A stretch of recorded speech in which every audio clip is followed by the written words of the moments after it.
आप सभी का हमारे इस कार्यक्रम भारतीय दर्शन में हार्दिक स्वागत है।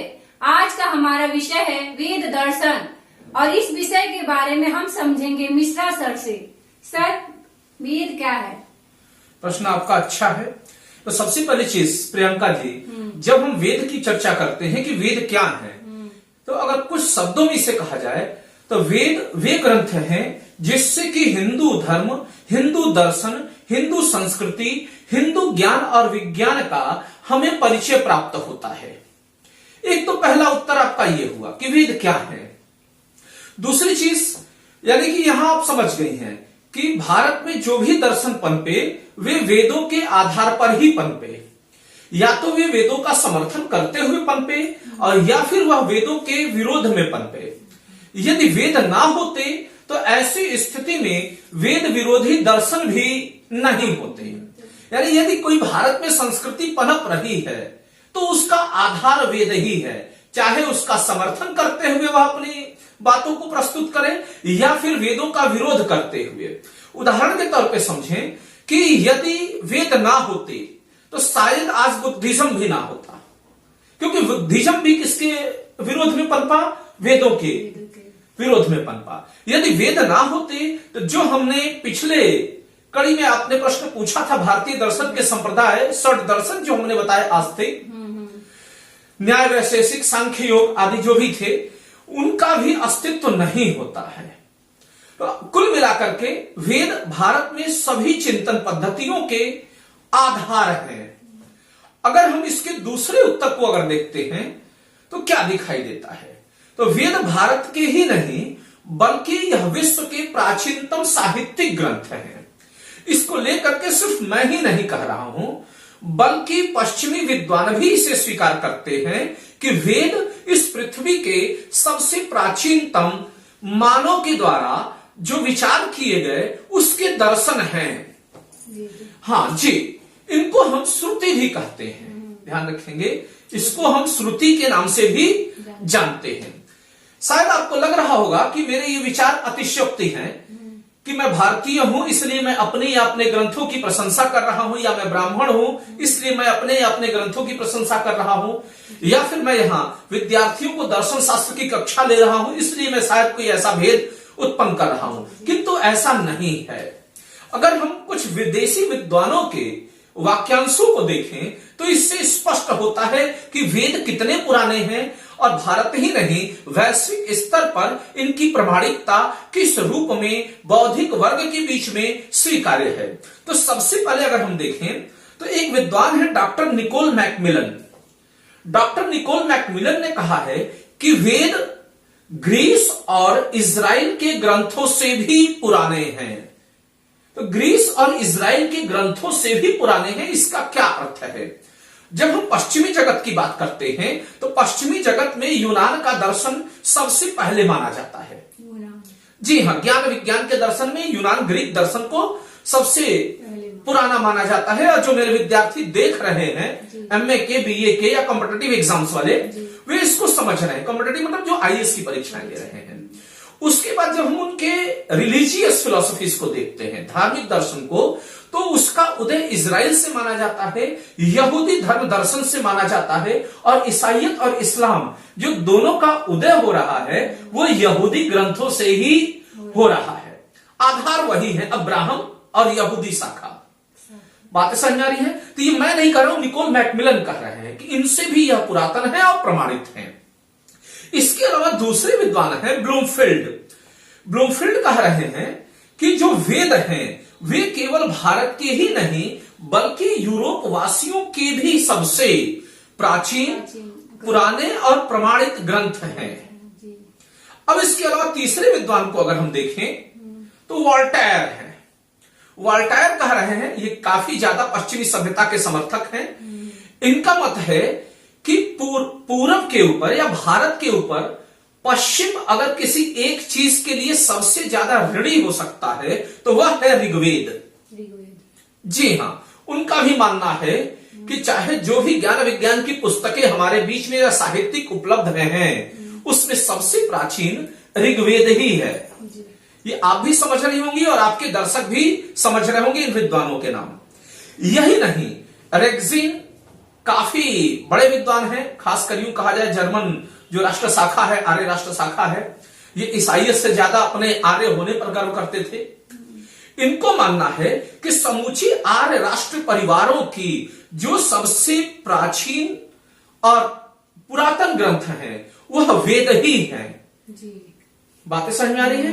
ऋग्वेद को ही स्वीकार किया है। आर्य राष्ट्र का मतलब है चूंकि हिटलर वगैरह अपने आप को आर्य मानते थे और मानते थे कि जर्मनी से आर्य भारत आए हैं। ये बात अलग है कि हम उसको स्वीकार करें या ना करें। जैसे हमारी अपनी आस्था है कि हमारा ओरिजिन यहां हुआ है, वैसे उनकी अपनी आस्थाएं थी। ये बात अलग है कि जब तर्क करेंगे तो यह प्रमाणित होगा कि आर्य वहां से यहां आए या फिर यहां से वहां गए। ये एक अलग चर्चा का विषय है, किसी दिन जब आप बुलाएंगे तो इस पर चर्चा करेंगे। फिलहाल आप समझ गई हैं कि वास्तव में वेद है क्या और इनकी स्थिति महत्व को हम ही नहीं बल्कि पश्चिमी विद्वान भी स्वीकार करते हैं। तो समझ में आया कि वेद क्या है? भारतीय धर्म, संस्कृति, ज्ञान और विज्ञान के यह क्या है? सबसे प्राचीन ग्रंथ है। इन्हीं पे सभी आस्तिक और नास्तिक दर्शन पनपे। ये ना होते तो उनका अस्तित्व भी नहीं होता। अब मैं उम्मीद करता हूं कि आप अपना अगला प्रश्न पूछ सकती हैं। वेद का अर्थ क्या है? जी हाँ, वेद का अर्थ क्या है ये जानना चाह रही थी आप। तो सबसे पहली चीज तो वेद शब्द विद धातु से बना है। विद धातु? जी जी, विद धातु से बना है और विद का अर्थ होता है ज्ञान। ज्ञान। जी। ज्ञान अगर आप विद से देखें जी। तो विद से विद्या बना है, विद से विद्यालय बना है, विद से विद्वान बना है, विद से वेद बना है। बातें समझ में आ रही है? तो जहां जो ज्ञान का संग्रह जहां हो उस ग्रंथ को वेद कहते हैं।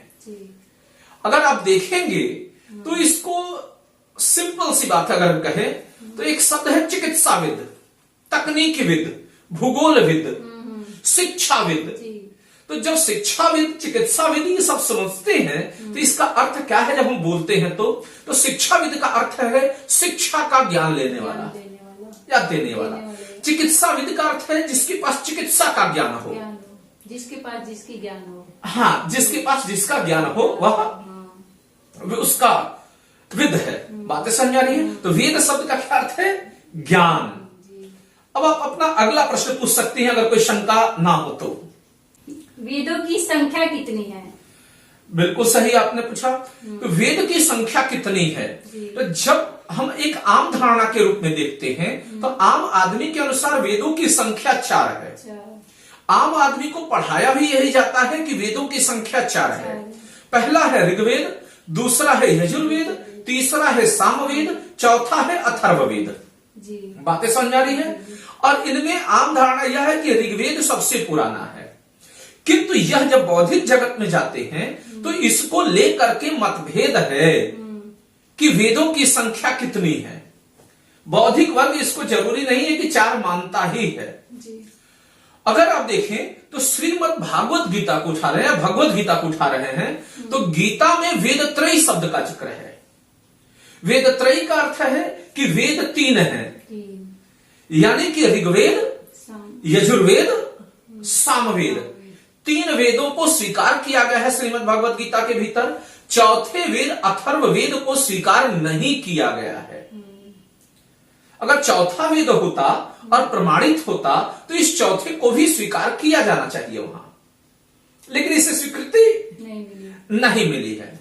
या यूं कह ले कि जिस समय श्रीमद् भागवत गीता का उदय हुआ उस दौर में शायद अथर्ववेद लिखा ही नहीं गया था। अथर्ववेद का आप समय काल देखें तो ईसा पूर्व 2री-3री शताब्दी के आसपास का हो सकता है, जबकि श्रीमद् भागवत गीता इससे काफी पहले लिखा गया।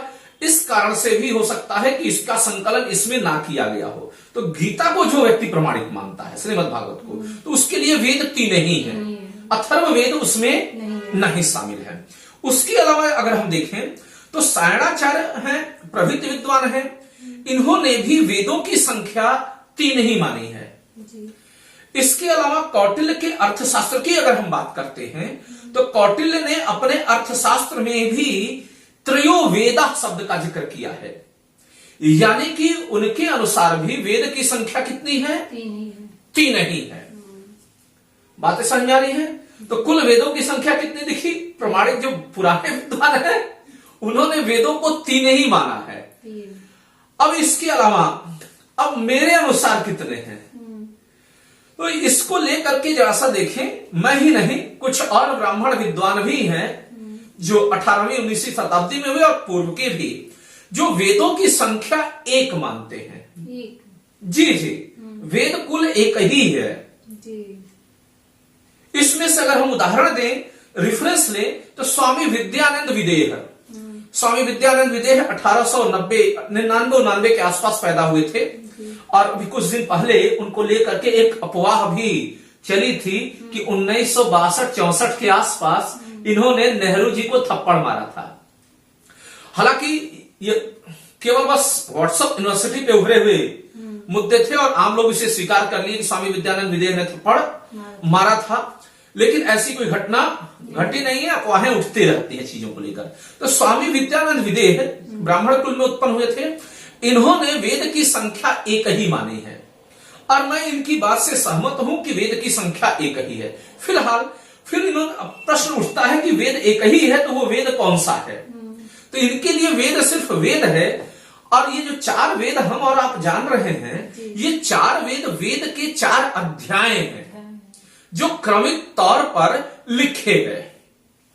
तो जो सबसे पहला अध्याय है वेद का या पहला खंड है, उसे हम ऋग्वेद के नाम से जानते हैं और यह वेद का ज्ञान कांड है। कौन सा कांड है? कौन सी यूनिट है? ज्ञान कांड है। फिर दूसरा आता है आपका यजुर्वेद।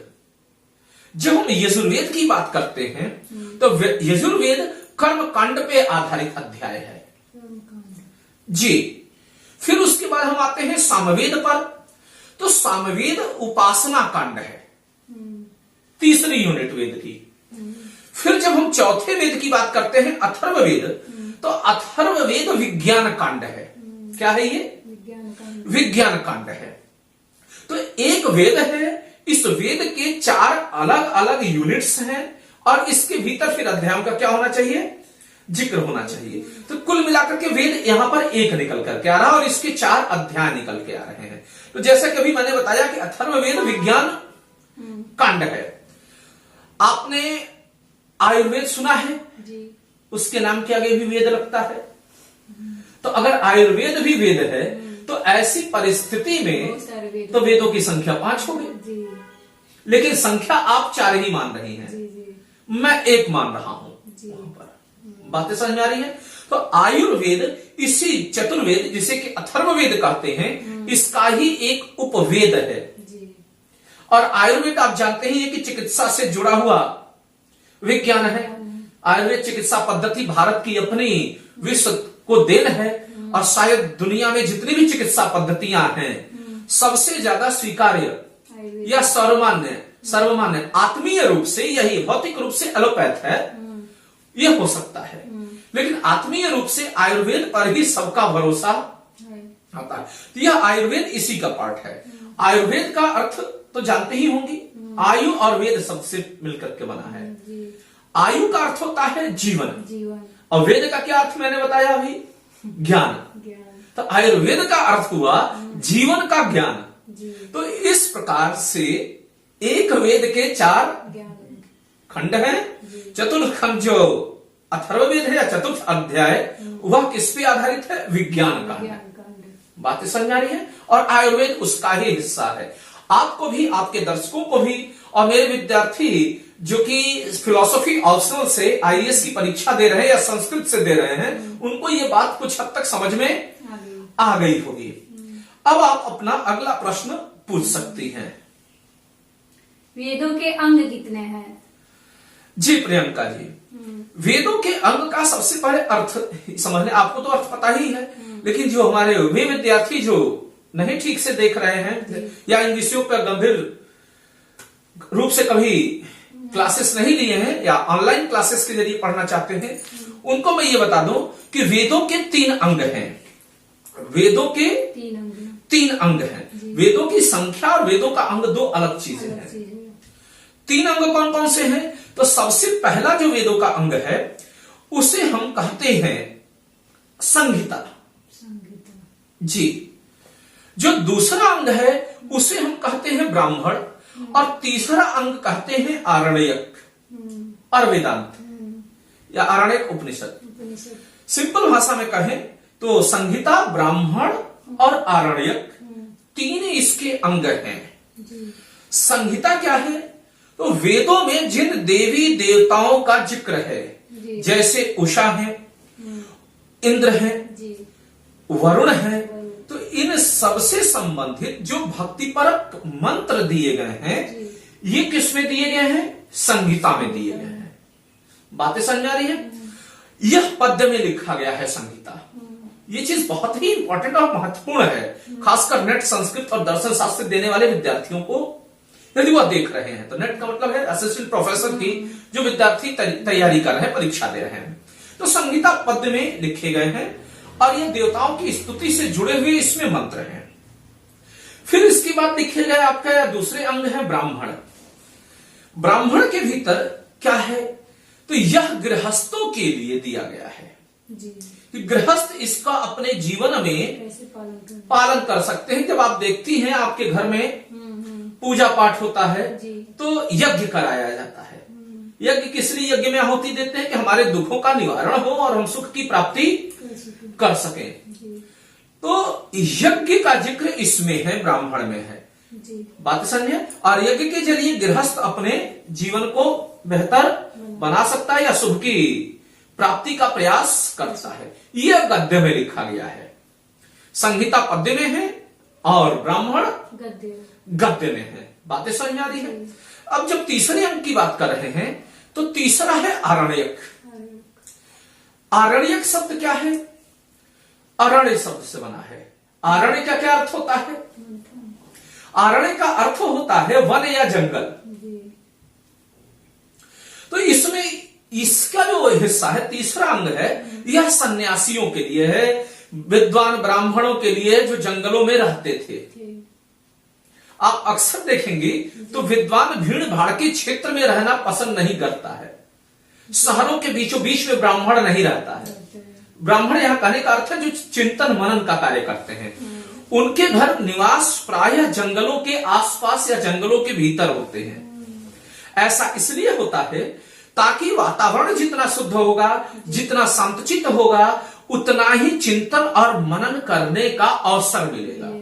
शहर के बीचों बीच वैश्य का घर होता है, शहर के बीचों बीच व्यवसायी का घर होता है, क्योंकि व्यवसाय के अवसर शहरों में है।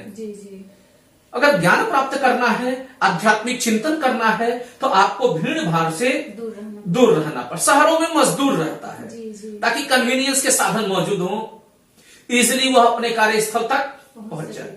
ब्राह्मण, विद्वान, प्रोफेसर, ऐसे लोगों के लिए जंगल के आसपास का या शांत परिवेश में रहना ही शुभदायक होता है और इनके चिंतन में निखार के लिए आवश्यक भी होता है।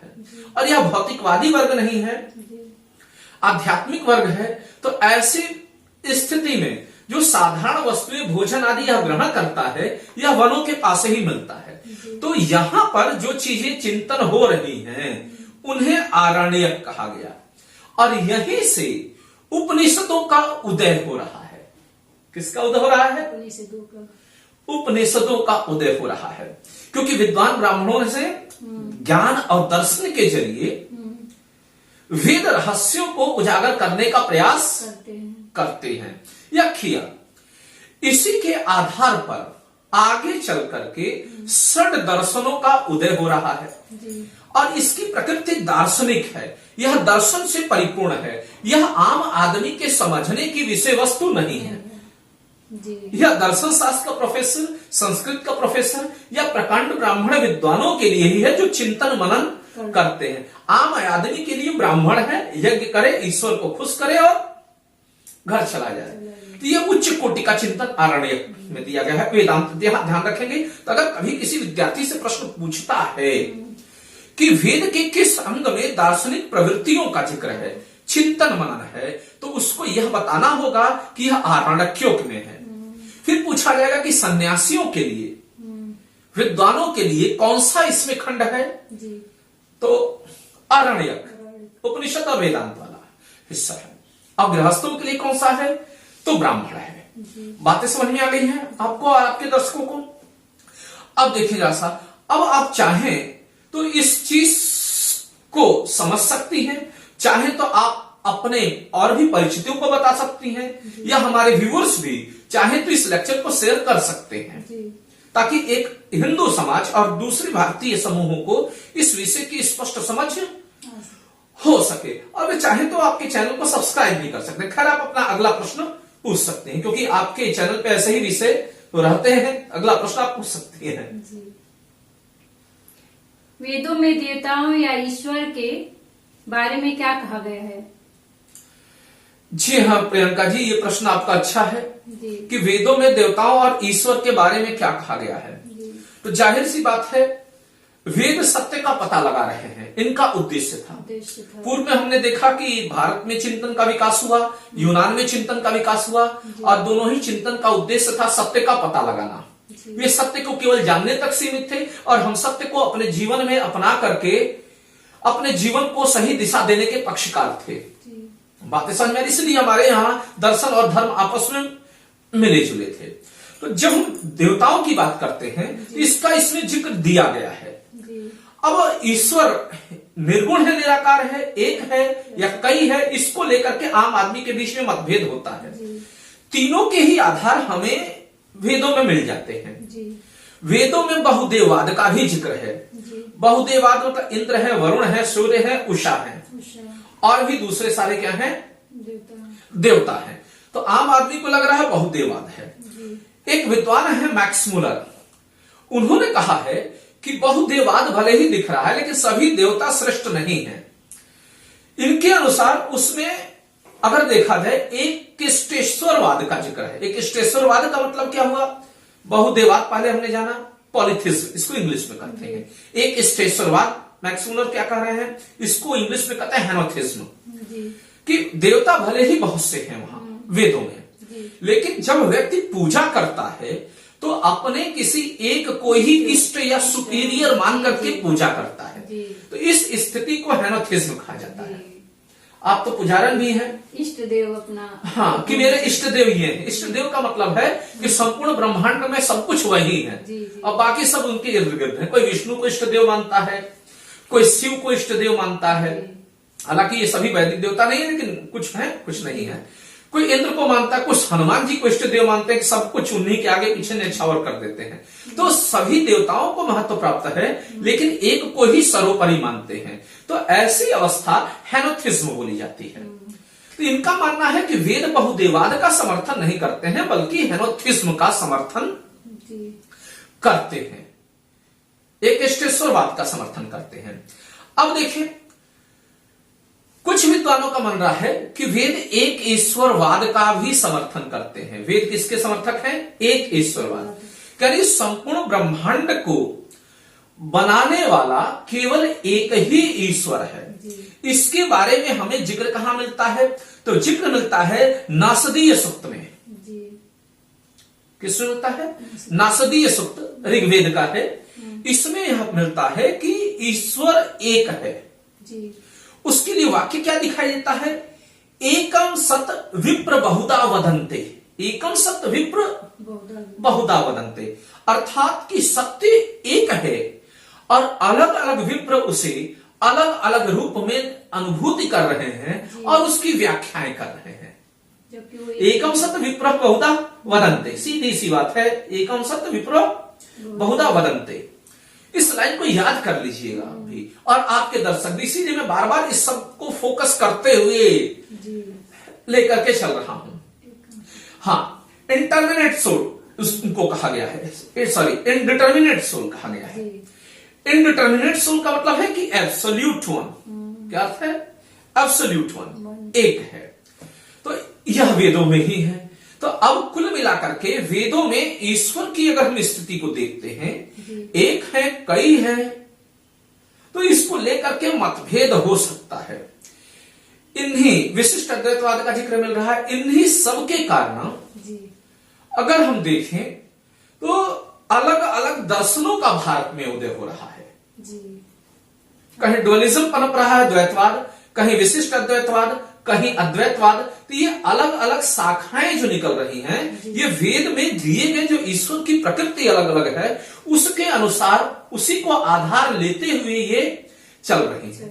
इस रूप में हमारे यहाँ षड दर्शनों का विकास हुआ।